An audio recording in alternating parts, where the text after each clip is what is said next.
দীপ্ত টিভির অর্থনীতি এবং ব্যবসা বাণিজ্য বিষয়ক অনুষ্ঠান বিজ ট্রেন্ডসে স্বাগত জানাচ্ছি। আমি আব্দুল্লাহ আল মামুন। আজকে আমরা কথা বলবো বাংলাদেশে সিন্ডিকেশন ফাইন্যান্সিং এর সম্ভাবনা এবং চ্যালেঞ্জ নিয়ে। আমার সাথে তিনজন অতিথি স্টুডিওতে আছেন।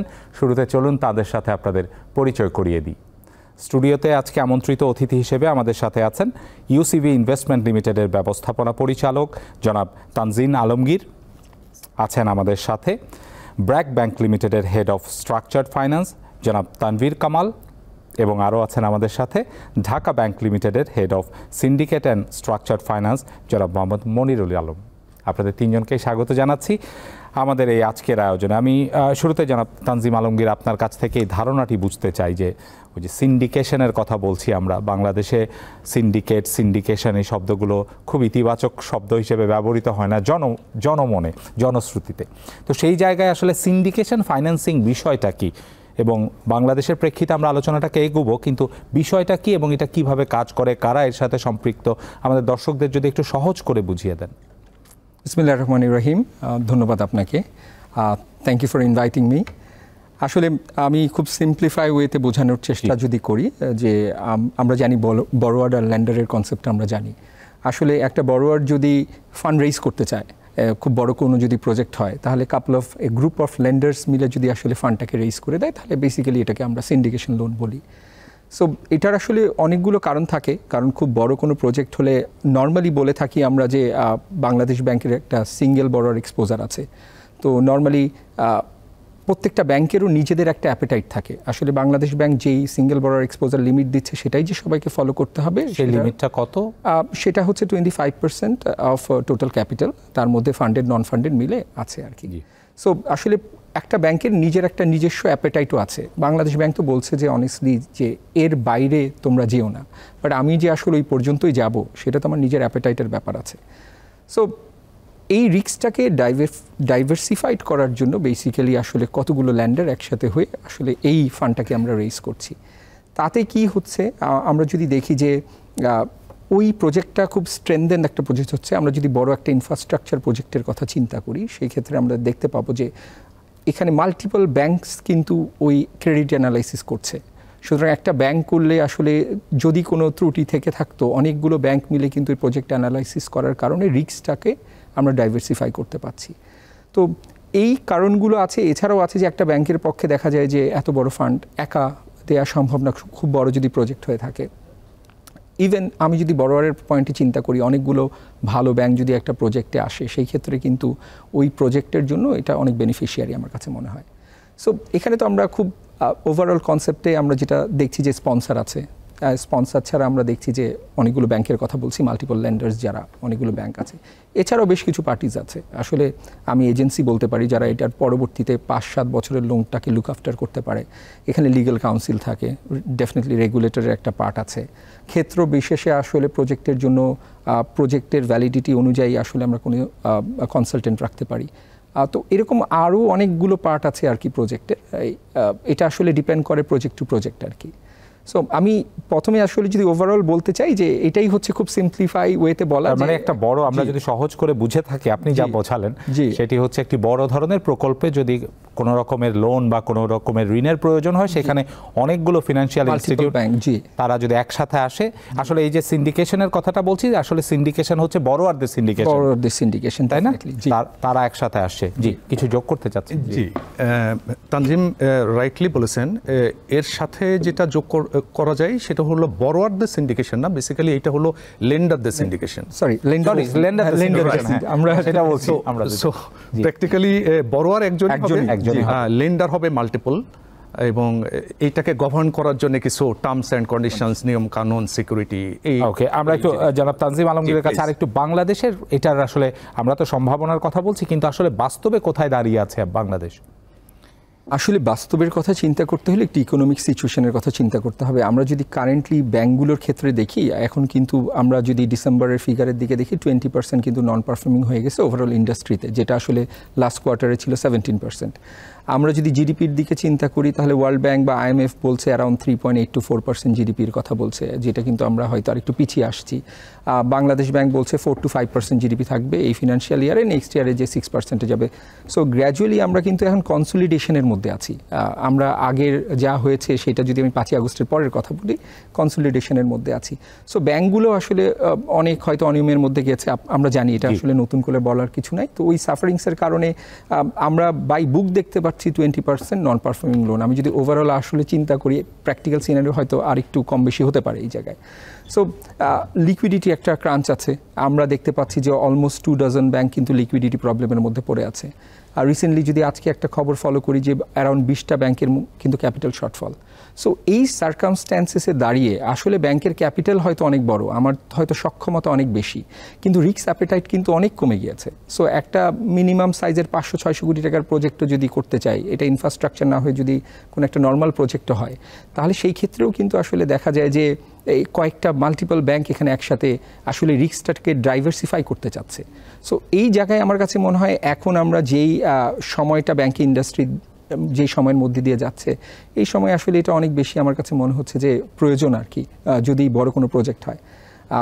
আরও কিছু বিষয় আছে যেটা হয়তো আমি আরও পরে আলোচনা করব। মানে সেই জায়গায় আসলে সম্মিলিতভাবে এটাকে এগিয়ে নেওয়া। আমি একটু জনাব তানভীর কামালের কাছে একটু জানতে চাইবো যে যেটা ভাই বলছিলেন যে মানে ওভারঅল ম্যাক্রো ইকোনমির অবস্থা বা অন্যান্য জায়গা থেকে দাঁড়িয়ে বাংলাদেশে এই পর্যন্ত বলতে আমরা গত 1 দশকের অভিজ্ঞতা থেকে যদি বলি, কোনো সুনির্দিষ্ট সেক্টর বা কোনো জায়গায় কি আছে যেদিকে হয়তো বেশি আসলে এই ধরনের সিন্ডিকেশন ফাইন্যান্সিং হচ্ছে বা ওই সেক্টরগুলোর জন্য এটা আসলে বেশি ফিট হয়, এরকম কোনো অভিজ্ঞতা রয়েছে কিনা আপনাদের জায়গা থেকে? যদি আসলে বলা যায় যে গত 1 দশকের কথা বা 1 দশক না, গত 2 দশকের কথাও যদি আমরা বলি, তাহলে আপনি দেখবেন যে syndication financing is actually more appropriate for infrastructure sector. So যদি কোনো ইনফ্রাস্ট্রাকচার সেক্টর থাকে যেখানে ইনফ্রাস্ট্রাকচার ফাইন্যান্সিং হবে, এই ফাইন্যান্সিংগুলো সাধারণত বড় আকারের ফাইন্যান্সিং প্রয়োজন এবং লং টার্মের প্রয়োজন। সো আমাদের দেশে কিন্তু প্রাইভেট সেক্টর ইনফ্রাস্ট্রাকচার ইনভেস্টমেন্ট একটু কমই হয়েছে বলা যায়। যদি বেশিরভাগ ইনফ্রাস্ট্রাকচার ইনভেস্টমেন্ট আমরা দেখি, তাহলে এখানে মেজরিটি হয়েছে প্রাইভেট সেক্টর থেকে পাওয়ার প্ল্যান্টগুলোতে। এটা ছাড়া প্রাইভেট সেক্টর খুব বেশি আর তেমন একটা ইনফ্রাস্ট্রাকচারে ইনভেস্ট করে নেই, বেসিক্যালি এটা গভর্নমেন্ট সেক্টর থেকে হয়েছে। সো প্রাইভেট সেক্টর যদি ইনফ্রাস্ট্রাকচারে এগিয়ে আসে, এবং এগিয়ে আসার পিছনে কিন্তু এটা দুইটা পক্ষই একটা ক্যাটালিস্ট হিসেবে কাজ করবে। কারণ শুধু প্রাইভেট সেক্টর এগিয়ে আসবে কেন, তার জন্য সেরকম এনভায়রনমেন্ট তৈরি করতে হবে, তার জন্য সেরকম ফাইন্যান্সিং অপরচুনিটি রাখতে হবে, যেই অপরচুনিটিটা আমাদের দেশে হয়তো ওইভাবে নাই, যে কারণে এটা একটু কম হয়েছে। এছাড়াও আপনি বাকি সেক্টরগুলো যদি কথা আমি বলি, pharmaceutical sector, RMG, even infrastructure support sector যেগুলো বলি আমরা সাধারণত, সিমেন্ট, স্টিল, এগুলোতেও কিন্তু সিন্ডিকেশন ফাইন্যান্সিং হয়েছে। সিন্ডিকেশন ফাইন্যান্সিং সবগুলোর ক্ষেত্রেই হয়েছে। যখনই লোনের অ্যামাউন্টটা একটু বেড়ে যায়, বড় সাইজের লোন হয়ে যায়, বড় আকারের প্রজেক্ট হয়ে যায়, তখন হচ্ছে গিয়ে এই সিন্ডিকেশন ফাইন্যান্সিংয়ের প্রয়োজনটা পড়ে আর কি। এইটা আপনাদের জায়গা থেকে মানে ফিনান্সিয়াল ইনস্টিটিউট বা ব্যাংকগুলোর জায়গা থেকে আপনাদের জন্য কি বাড়তি সুবিধা তৈরি করে? আর একইভাবে আমি জানতে চাইবো যে বড়োয়ারের তো একটা আছে যে বড় থ্রেশ হোল্ডে সে পাচ্ছে, কিন্তু এর বাইরে কি রেগুলেটরি জায়গা থেকে, কমপ্লায়েন্সের জায়গা থেকে, কিংবা ইন্টারেস্ট রেট বা অন্য কোনো জায়গায় কি বাড়তি কোনো সুবিধা বড়োয়ার পাই কিনা? আচ্ছা, বড়োয়ারের ক্ষেত্রে যেটা হয়, বড়োয়ারের প্রথম দরকার ফান্ড। সেটা একজনের কাছ থেকেও যদি ফান্ড পায় তার সে খুশি, সে যদি 10 জনের কাছ থেকেও ফান্ড পায় সে খুশি। সে সবচেয়ে বেশি দেখবে যে তার হ্যাসেল কোন জায়গায় কম হয়। আমি এখানে একটু দুইটা পার্সপেক্টিভ বলি। প্রথম পার্সপেক্টিভটা আমি লেন্ডারদের পার্সপেক্টিভ নিয়ে আসি। লেন্ডারদের পার্সপেক্টিভে যদি বলি, বাংলাদেশের বেশিরভাগ ব্যাংকের যদি আপনি ক্যাপিটাল বেসটা দেখেন, ক্যাপিটাল বেসটা যেই পর্যায়ে আছে, তারা সাধারণত 400 থেকে 500 কোটি টাকার পর্যন্ত অনেকগুলো বড় বড় ব্যাংকই সিঙ্গেল বড়োর এক্সপোজারে চলে যেতে পারে, which is 15% of their capital. এখন যদি ওই লাইন থেকে চিন্তা করি, তাহলে একটা ব্যাংক কিন্তু চাইলে একটা প্রজেক্টে এতটুকু ফাইন্যান্সিং করতে পারে, কিন্তু ওই কোম্পানির অন্যান্য প্রজেক্টে কি সে ফাইন্যান্সিং করবে না? সে তো তার এক্সিস্টিং ক্লায়েন্ট হবে। সাধারণত এত বড় ফাইন্যান্সিং আমরা কাকে করি? যে ক্লায়েন্টের প্রতি আমাদের ভরসা আছে, বিশ্বাস আছে, তার মানে এই ক্লায়েন্টের সাথে আমার আগেই এক্সপোজার নেওয়া আছে, নিশ্চয়ই। সো আমার লিমিটটা কম থাকে। সো বড় প্রজেক্ট যখন হয়, 500 কোটির উপরের কোনো প্রজেক্টই ধরেন বা 1000 কোটি টাকার প্রজেক্ট যখন কেউ নিতে চায়, তখন ওইখানে যদি আমি 70-30 ডেট ইকুইটি রেশিওতেও 700 কোটি টাকার একটা লোন অ্যারেঞ্জ করতে চাই, ওইটা একটা পার্টির পক্ষে দেওয়াটা ডিফিকাল্ট হয়ে যায়, সম্ভব আসলে হয় না। তো ওই ক্ষেত্রে সিন্ডিকেশন করলে আমি আমার লিমিটেশনটাকে ওভারকাম করতে পারলাম, রেগুলেটরি যে লিমিটেশনটা আছে। সেকেন্ড যে পয়েন্ট আছে সেটা হচ্ছে রিস্ক শেয়ারিং। আমি একাই যদি এত বড় একটা প্রজেক্ট নিই, project financing is always risky, কারণ প্রজেক্ট ফাইন্যান্সিং আমরা রিকোর্সটা মেইনলি নেই হচ্ছে on the basis of the cash flow of the project. হ্যাঁ, এখানে কিছু কোলাটারাল নেওয়া হয়, কিন্তু সেই কোলাটারালটা যদি আপনি টোটাল প্রজেক্টের ভ্যালুর তুলনায় কম্পেয়ার করেন তাহলে will be very minimal. So আমরা যেই ফাইন্যান্সিংটা করি, এই ফাইন্যান্সিংটা ক্যাশ ফ্লোর উপর ভরসা করে করি। যদি এখন আমার রিস্কটা শেয়ার হয়, সেক্ষেত্রে কিন্তু আমার এখানে আমি একটা ভালো এক্সপোজার নিতে পারি। প্লাস আরও যেটা হয় যে যেহেতু এখানে অন্যান্য ব্যাঙ্কগুলোও আসছে, রিস্ক শেয়ারিংয়ের পাশাপাশি এখানে প্রজেক্ট ইভ্যালুয়েশনটাও খুব প্রপারলি হয়। সো এখানে বেশি এটা কি ইন্ডিপেন্ডেন্টলি জয়েন্টলি হয় নাকি প্রত্যেকটা ব্যাংক আলাদা করে? ব্যাংক আলাদা আলাদা করে তার মতো ইভ্যালুয়েশন করে। সো এখানে যদি 5টা ব্যাংক আছে, 5টা ব্যাংকে 5টা ক্রেডিট কমিটি, 5টা ইসি, 5টা বোর্ড, সো প্রসেস মেইনটেইন এটা কি একে অন্যের সাথে শেয়ার করে কিনা? এটা আমরা শেয়ার করি বলতে কি, তাদের প্রত্যেকেরই কিছু কোয়েরি থাকে, সেই কোয়েরিতে এখানে একটা লিড অ্যারেঞ্জার থাকে, প্রত্যেকটা ট্রানজাকশনে একজন লিড অ্যারেঞ্জার থাকে। লিড অ্যারেঞ্জার তার কোয়েরিগুলোর অ্যান্সারগুলো ক্লায়েন্টের পক্ষ হয়ে দেয়। সো লিড অ্যারেঞ্জার নিজেও ইনভেস্ট করে এই ট্রানজাকশানে। সো এরকম করেই আর কি একটা কনসোর্শিয়াম তৈরি করা হয়, যেখানে প্রত্যেকেই তার এন্ড থেকে তার ভিউ পয়েন্টটা বলছে রিস্কটা কী হতে পারে। সো এইটা কিন্তু যে কোনো প্রজেক্টের জন্য ভালো। একটা প্রজেক্টের, এত বড় প্রজেক্টে অনেক ধরনের রিস্ক প্যারামিটার থাকে, মানে বিভিন্ন পার্সপেক্টিভ থেকে দেখা হচ্ছে। সো এই দিক থেকে আমরা লেন্ডারদের পক্ষ থেকে একটা সুবিধা পাই।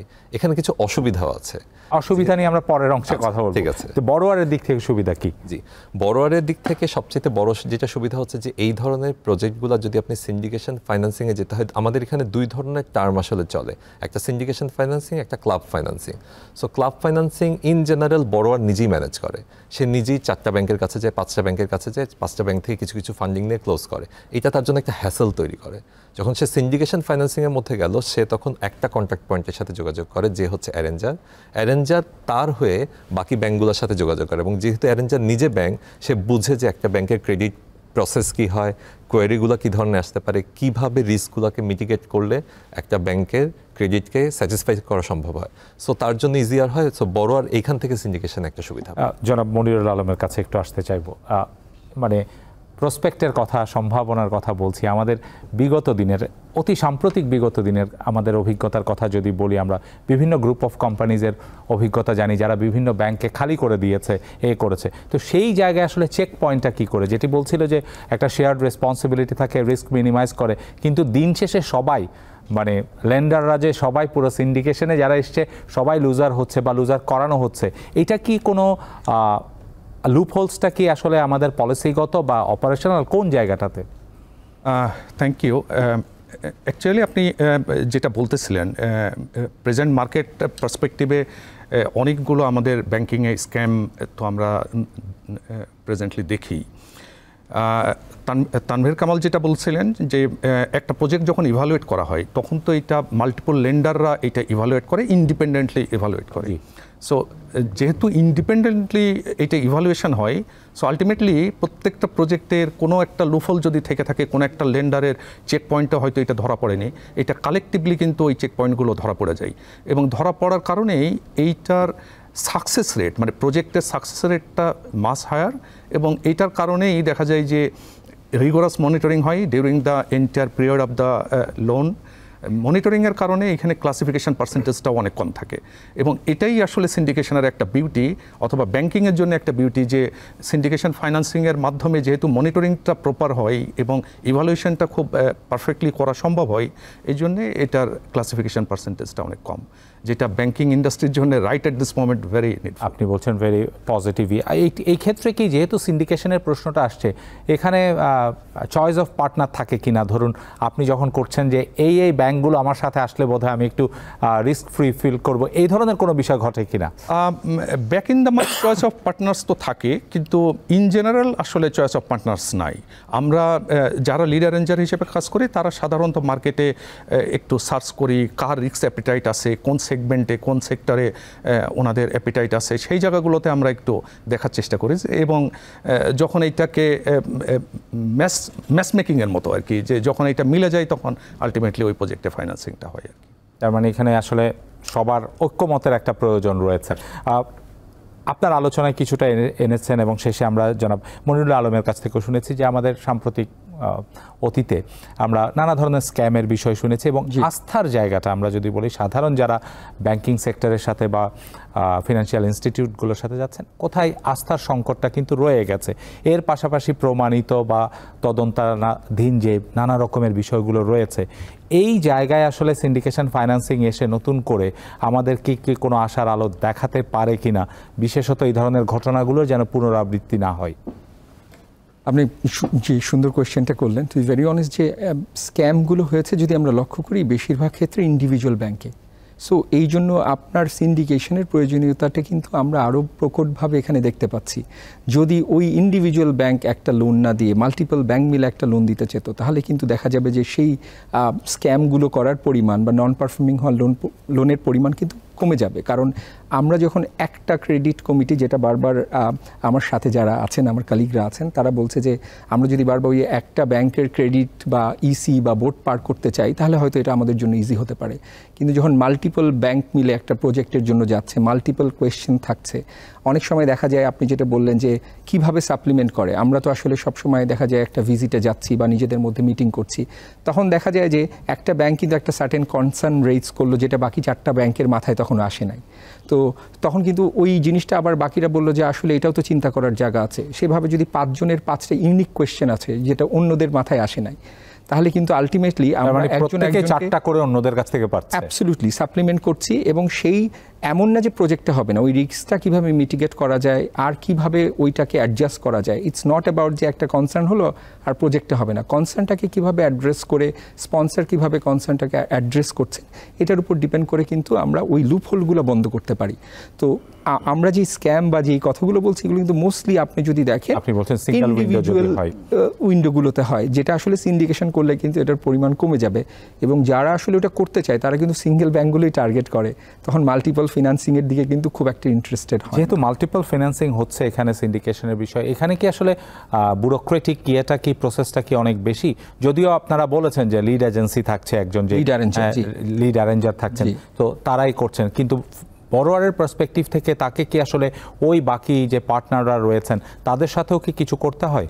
আসলে আমরা অনেকগুলো প্রজেক্টে দেখেছি কোনোটাতে কম সময় লাগে, কোনোটাতে বেশি সময় লাগে। এটা তো আসলে ডিপেন্ড করে যে আমার আসলে ওই প্রজেক্টের ক্ষেত্রে কোন কোন লুপহোলসগুলো আছে।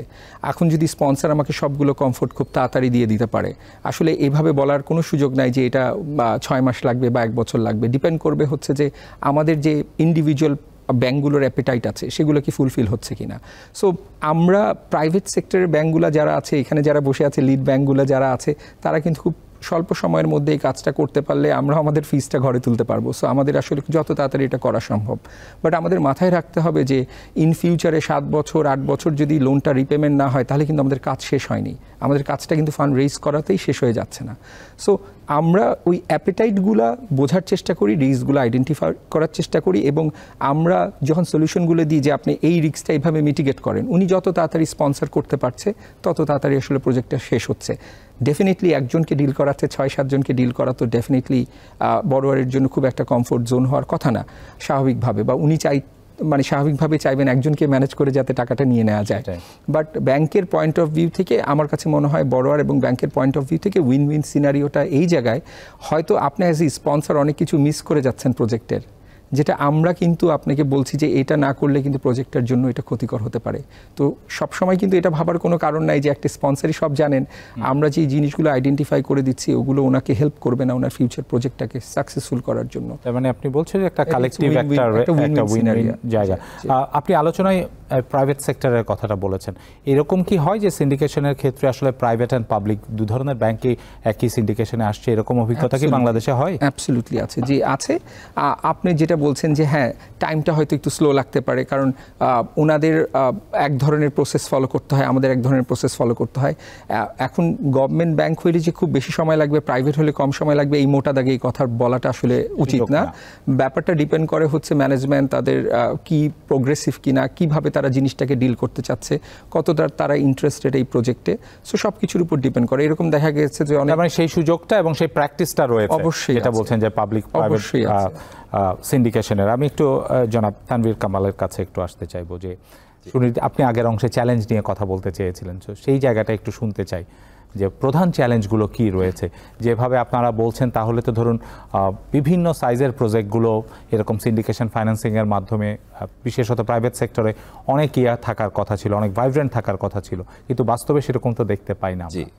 জি, সো একটা চ্যালেঞ্জের কথা অলরেডি আলোচনা হয়ে গেছে। তানজিম ভাই যেটা বললেন সেটা হচ্ছে গিয়ে সময় হয়তো কিছুটা বেশি লাগে, যেহেতু এগুলো বড় প্রজেক্ট, বিভিন্ন জায়গা থেকে হয়ে আসতে হয়, আমাদের ফান্ড রেজ করে আনতে হয়।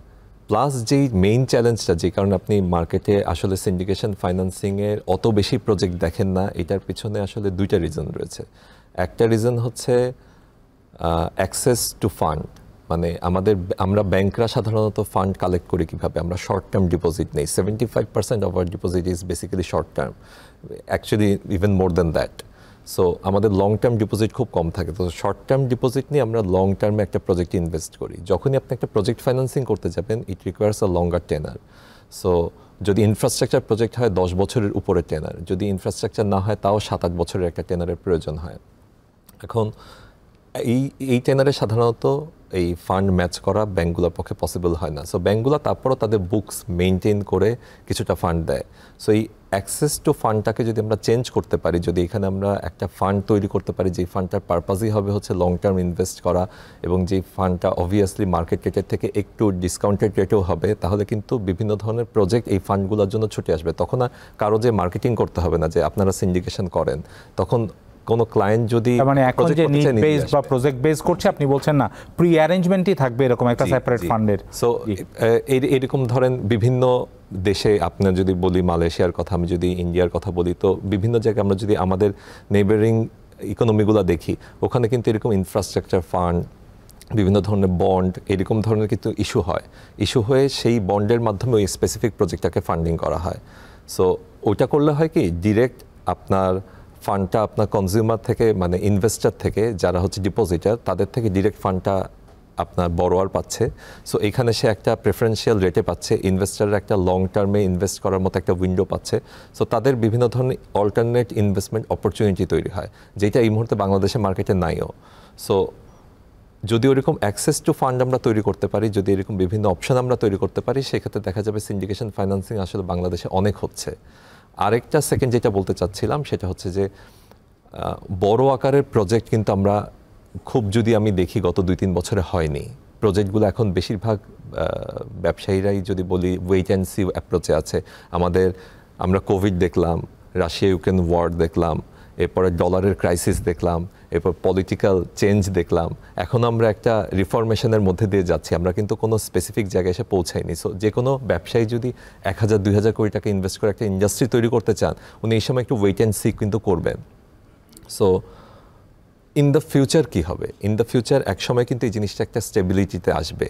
ইন দ্য ফিউচারে বাংলাদেশের ইনফ্রাস্ট্রাকচারে গভর্নমেন্টের যদি অ্যানুয়াল ডেভেলপমেন্ট প্ল্যান দেখেন আপনি, বিভিন্ন ইনভেস্টমেন্টের প্ল্যান আছে।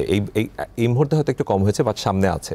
সো ইনফ্রাস্ট্রাকচার ডেভেলপ হলে অটোমেটিক্যালি তখন আপনার ইনভেস্টমেন্ট হবে হচ্ছে কি এই সমস্ত প্রজেক্টে। প্লাস বাংলাদেশ কিন্তু আস্তে আস্তে লিস্ট ডেভেলপড কান্ট্রি থেকে ডেভেলপিং নেশনে পরিণত হচ্ছে। 2026 সালে আমরা ডেভেলপিং নেশনে পরিণত হব। সো এটা যখন আমরা হব, তখন কিন্তু আমরা যে সমস্ত ডিএফআই ফান্ডগুলো আমরা পাই, আমরা বলি ডেভেলপিং ফাইন্যান্সিয়াল ইনস্টিটিউশন। সো ওই ডেভেলপমেন্ট ফাইন্যান্সিয়াল ইনস্টিটিউশনের ফান্ডগুলো আমরা সফট লোন হিসেবে পাই। It has a longer tenure and high monitoring period, less cost. So ওই লোনগুলো আমাদের কস্টলি হয়ে যাবে।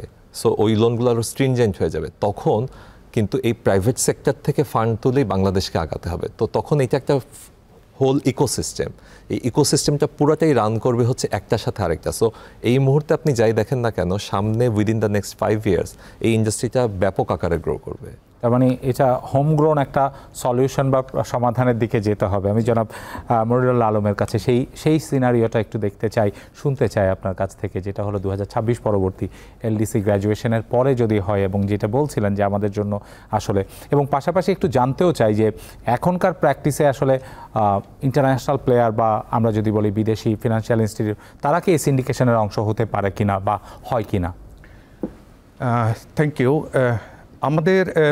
আমি যেহেতু ঢাকা ব্যাংকে আছি, আমাদের ক্ষেত্রেও দেখেছি যে বিশেষ করে ফরেন লেন্ডারগুলো অনেকগুলো প্রজেক্টে আমাদের সাথে পার্টনারশিপে আছে। স্পেশালি পাওয়ার সেক্টরে, যে জায়গাগুলোতে আমরা ইভেন ইসিএ ফাইন্যান্সিং করেছি জার্মানির ব্যাংকের সাথে, তারপরে ইউকের কিছু ফাইন্যান্সিয়াল ইনস্টিটিউশনগুলোর সাথে আমরা একটা ফান্ডিং অ্যারেঞ্জমেন্টের ভিতরে আছি। সুতরাং ঢাকা ব্যাংকের ক্ষেত্রে এটা ঘটেছে, ইন্ডাস্ট্রিতেও অনেক এইরকম ইনস্ট্যান্সেস আছে। সুতরাং এখন যে সমস্ত প্রজেক্টের ফাইন্যান্সিং হচ্ছে বিশেষ করে ইনফ্রাস্ট্রাকচার রিলেটেড, সেই জায়গাগুলোতে এইটা local funding as well as DFI funding collectively আছে।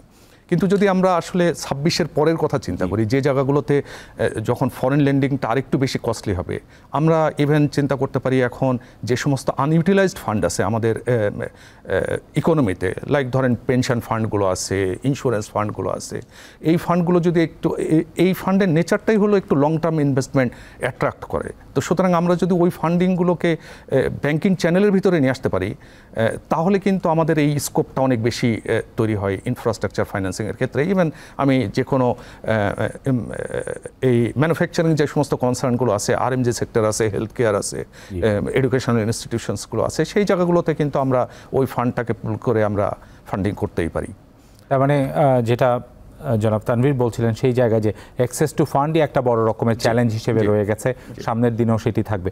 অপারেশনাল জায়গা থেকে কি কোনো চ্যালেঞ্জ রয়েছে কিনা, বিশেষ করে আমাদের যে ধরুন নীতি সহায়তার জায়গা রয়েছে, রেগুলেটরি ফ্রেমওয়ার্ক রয়েছে, রেগুলেটরি বডি রয়েছে, কিংবা বিভিন্ন ধরনের আপনারা বলছিলেন যে লিমিট আছে, এটা আছে, সেই জায়গায় কোনো কিছু রয়েছে কিনা যেটি হয়তো কিছুটা সংস্কার করলে হয়তো আরেকটু আপনাদের জন্য বা বড়োয়ার লেন্ডার দুই পক্ষের জন্য আরেকটু ভালো হতো?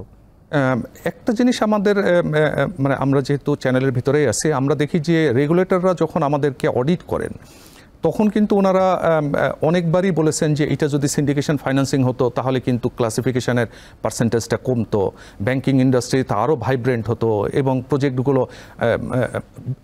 বেশিভাবে এমপ্লয়মেন্ট জেনারেশনগুলো করতে পারতো। তো সেই জায়গাটাতে রেগুলেটরের সাইড থেকে সাপোর্টটা আসেই।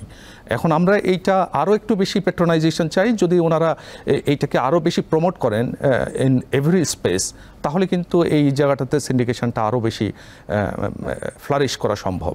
আপনাদের আলোচনা থেকে বারবার ধরুন ইনফ্রাস্ট্রাকচার ডেভেলপমেন্টে স্পেশালি পাওয়ারের কথা এসেছে, অন্যান্য জায়গাগুলো এসেছে, এর বাইরে কি কোনো প্রমিজিং সেক্টর দেখেন কিনা আপনারা, যেখানে হয়তো সামনের দিনগুলোতে বাংলাদেশ এরকম চিন্তা করতে পারে? অবশ্যই আরও কিছু সেক্টর আছে, যেমন ধরেন যদি আমি ফার্মাসিউটিক্যালসটা চিন্তা করি, ফার্মাসিউটিক্যালসে huge potential. Overall health care যদি চিন্তা করেন, টোটালি আমরা যদি হসপিটালগুলো দেখি, সেকেন্ডারি টারশিয়ারি হসপিটাল, যেগুলো মানুষের, যেহেতু আমাদের দেশের পপুলেশন 180 মিলিয়ন, সো ন্যাচারালি এই জায়গাটাতে হিউজ পটেনশিয়াল আছে। এইরকম জায়গা আরএমজি সেক্টরটা আমাদের খুবই ভাইব্রেন্ট একটা সেক্টর। আপনি আইটিটা চিন্তা করতে পারেন এই জায়গাটাতে। ডেফিনেটলি সব ধরনের ইনফ্রাস্ট্রাকচার এবং ইনফ্রাস্ট্রাকচার লিঙ্কড যে সমস্ত প্রজেক্টগুলো আছে, like cement sector, still sector, এই জায়গাগুলোতেও আমাদের সিন্ডিকেশনের ইলেকট্রনিক্সে একটা ভালো আছে। ইভেন আমরা কিছু বোর্ডও আছে, যে জায়গাগুলোতে আমরা অনেকগুলোতে ফাইন্যান্স করতে পারি। আমাদের কমোডিটি যে সমস্ত সেগমেন্ট আছে, বিশেষ করে এগ্রি বিজনেস প্রসেসিং যে ইউনিটগুলো আছে, এই জায়গাটাতে একটা এখানেও সম্ভাবনা দেখছেন। আমি একই প্রশ্ন নিয়ে আসবো প্রত্যেকের কাছেই, বিশেষত এই জায়গায় চ্যালেঞ্জের জায়গাটি কি রয়েছে। তানভীর কামাল, সুনির্দিষ্ট কোনো চ্যালেঞ্জ দেখেন কিনা যেটা আসলে নীতি নির্ধারকদের কানে পৌঁছানো প্রয়োজন বা সেখানে পরিবর্তন প্রয়োজন রয়েছে? কোনো পলিসি রিকমেন্ডেশন আছে? জি, অবশ্যই। আমি ব্যাপারে প্রথমত বাংলাদেশ ব্যাংক একটা ধন্যবাদ দিতে চাই, কারণ কিছুদিন আগে আমাদের একটা ওয়ার্কশপ করা হয়েছিল যেখানে আসলে সিন্ডিকেশন ফাইন্যান্সিংয়ের ওনারা একটা পলিসি তৈরি করতে যাচ্ছেন। কারণ সিন্ডিকেশন ফাইন্যান্সিং, যেটা আলম ভাইও বললেন, যে সিন্ডিকেশন ফাইন্যান্সিং করলে আপনি রিস্ক শেয়ার করতে পারেন, রিস্কটাকে আরও ভালোভাবে ইভ্যালুয়েট করতে পারেন, সো আপনি বুঝতে পারেন যে কিভাবে আপনি এই প্রজেক্টটাতে আরও বেটার রিস্ক ম্যানেজ করে ফাইন্যান্স করতে পারেন। সো আমাদের একটা থাকবে যে, যেমন আপনিও একটু আগে বলেছিলেন যে আমরা গত আমলে যেটা দেখেছি যে অনেকগুলো লোনই খারাপ হয়ে গেছে বা অনেকগুলি লোনই এমনভাবে নেওয়া হয়েছে যেটা আসলে কোনো রুলস মেনটেন করা হয়নি। তো যদি এমন ধরনের একটা রুল আসে যে মিনিমাম এতটুকু অ্যামাউন্টের কোনো ফাইন্যান্সিংয়ের উপরে যদি কোনো ফাইন্যান্সিং হয়, তাহলে এটা সিন্ডিকেশনের থ্রুতে হতে হবে। তাহলে মানে বাধ্যতামূলক। তাহলে ধরেন কথার কথা যদি এরকম হয় 300 বা 500 কোটি টাকার একটা ফাইন্যান্সিংয়ের উপরে, তাহলে কেউ যদি 1000 কোটি টাকা একটা ব্যাংক থেকে নিতে যায়, তাহলে তাকে সিন্ডিকেশনের মধ্যে যেতে হবে। সিন্ডিকেশনের মধ্যে যাওয়া মানে আরেকটা ব্যাংক এসে ঢুকবে, আরেকটা ব্যাংক তার ক্রেডিট ডিউ ডিলিজেন্স করবে। সো কারো যদি অসৎ উদ্দেশ্য থাকে তাহলে কিন্তু সে সেটা করতে আর পারবে না। সো ওইখানে জিনিসটাকে একটা বাধাগ্রস্ত করবে। এই অসৎ উদ্দেশ্য নিয়ে একটা সাপ্লিমেন্টারি প্রশ্ন মনে আসলো যে আমরা তো বারবার শুনছি যে একসাথে আপনারা একত্রিত হচ্ছেন সিন্ডিকেশনের মাধ্যমে, এমন কি হয়েছে, এমন অভিজ্ঞতা কি রয়েছে যে আপনারা কয়েকবার চেষ্টা করেছেন কিন্তু প্রজেক্টে আসলে একমত হতে পারছেন না? একজন লেন্ডার হয়তো মনে করছে যে না এটার অনেক বেশি রিস্কি, কিন্তু বাকি দু একজন হয়তো মনে করছে যে না। এরকম কি হয় যে শেষ পর্যন্ত এটা আসলে মাঠে গড়ালোই না? না, মাঠে গড়ায়নি এরকম আসলে আমার অভিজ্ঞতায় আমরা কোনো সিন্ডিকেশন দেখিনি। সবগুলো সিন্ডিকেশনই শেষ পর্যন্ত ক্লোজ হয়েছে। আসলে আমাদের দেশে ব্যাংকের সংখ্যা তো অনেক, প্রায় 60টার মতো ব্যাংক আছে। সো ব্যাপারটা হয় কি, মানুষের ব্যাংকের ক্রেডিট অ্যাপিটাইটের উপর ডিপেন্ড করে। ধরেন ব্যাংকে প্রচুর ইনভেস্টমেন্ট করে ফেলেছে পাওয়ার সেক্টরে, এখন সে আর পাওয়ার ইনভেস্ট করতে চায় না, সে আরএমজিতে ইনভেস্ট করতে চায়। আমার কাছে যদি এখন পাওয়ারের প্রপোজাল থাকে, আমি ব্যাংকের কাছে যাব না, কারণ আমি জানি যে সে অলরেডি পাওয়ার হেভিলি ইনভেস্ট করে ফেলছে, he is looking for an RMG investment. So আমার কাছে আরএমজি থাকলে আমি তার কাছে যাব। আমি যদি পাওয়ার তার কাছে নিয়ে যাই, সে এমনভাবে কোয়েরি করা শুরু করবে বা যেই কোয়েশ্চেনগুলো রেজ করবে সেটার সলিউশন হবে না। সো আলটিমেটলি জিনিসটা ক্লোজ হয়। এখন প্রত্যেকটা ব্যাংকের রিস্ক অ্যাপিটাইটের উপর ডিপেন্ড করে যে আমি কতটুকু রিস্ক নিব। প্রত্যেকটা ব্যাংকের রিস্ক অ্যাপিটাইট কিন্তু সেম না।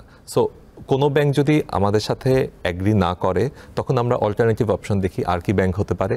মেজরলি 10-12টা ব্যাংক সিন্ডিকেশনে রেগুলার বেসিসে পার্টিসিপেট করে এবং ওরা তাদের রিস্ক অ্যাপিটাইট অনুযায়ী ইনভেস্টমেন্টগুলো করে। সেক্ষেত্রে সবচাইতে এই অনেকগুলো আমরা এই পুরো ইকোসিস্টেমে অনেককে দেখতে পাচ্ছি, বিশেষত আপনার যে অ্যারেঞ্জের দায়িত্বে যিনি থাকছেন, লিড অ্যারেঞ্জার বলছেন, তাই তো?